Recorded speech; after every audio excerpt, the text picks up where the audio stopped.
Hi అండి, welcome back to our channel my kitchen. ఈరోజు video వచ్చేసి ఇలాగ పాలకూర ఎగ్స్ ఈ రెండింటి కాంబినేషన్లో తాలింపండి. టేస్ట్ అయితే సూపర్గా ఉంటుంది. ఒకసారి తప్పకుండా ట్రై చేయండి. ఎలా చేయాలి అనేసి ప్రాసెస్ చూపిస్తాను. వీడియో ఎక్కడ స్కిప్ చేయకున్నట్లు చూడండి. ఇది అన్నంలోకి తినొచ్చు, రోటీ చపాతీలోకి కూడా చాలా బాగుంటుందండి. ఇంకా దీని ప్రిపరేషన్ చూద్దాము, చూసేయండి. ఇంకా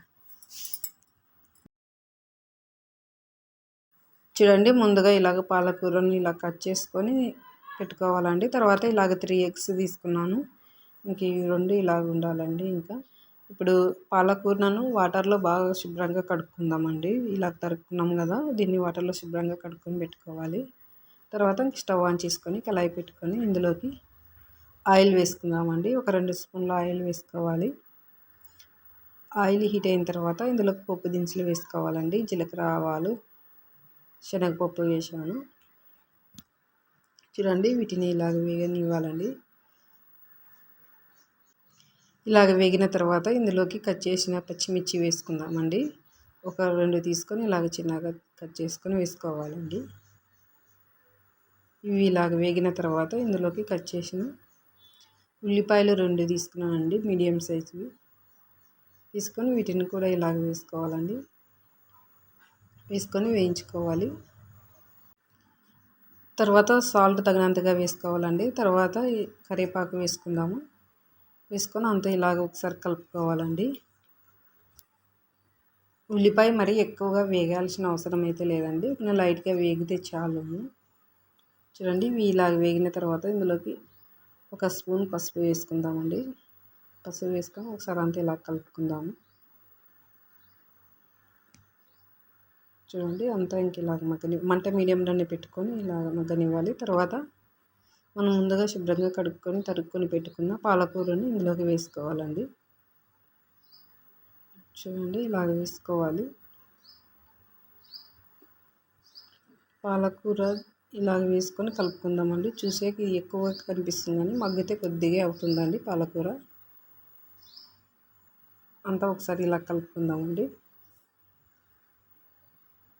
ఒక 3 మినిట్స్ అలాగ మగ్గనివ్వాలండి పాలకూరని కూడా.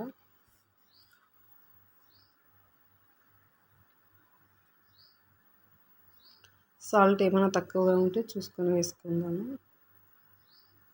కరెక్ట్గా సరిపోయిందండి సాల్ట్ అయితే. ఇంకా ఇలాగ మగ్గిన తర్వాత ఇందులోకి ఎగ్స్ పగలగొట్టుకొని వేద్దామండి. ఒక 3 తీసుకున్నాను నేను ఎగ్స్ ఇక్కడ. ఇలాగ వేసుకోవాలి ఎగ్స్ అన్నీ. ఇంకా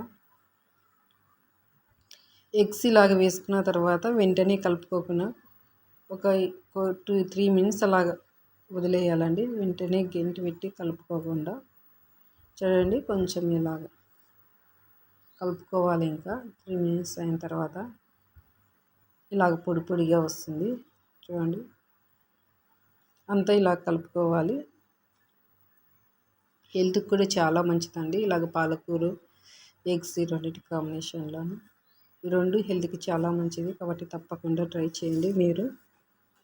టేస్ట్ కూడా సూపర్గా ఉంటుందండి. చూడండి, అంతా ఇలా కలుపుకోవాలి. ఇంకా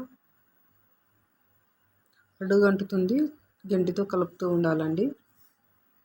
మంట మీడియంలోనే పెట్టుకొని ఇలా కలుపుతూ ఉండాలి. ఇంకా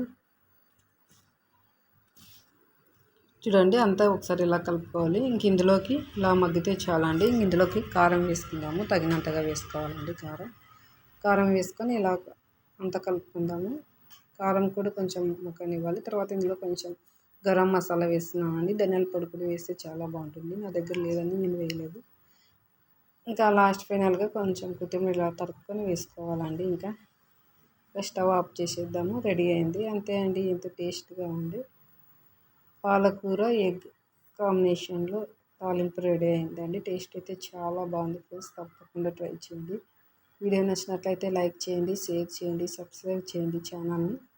లైక్ అయితే తప్పకుండా చేయండి. వీడియో ఎక్కువ మందికి షేర్ అవుతుంది. అంతే అండి వీడియో. Bye friends.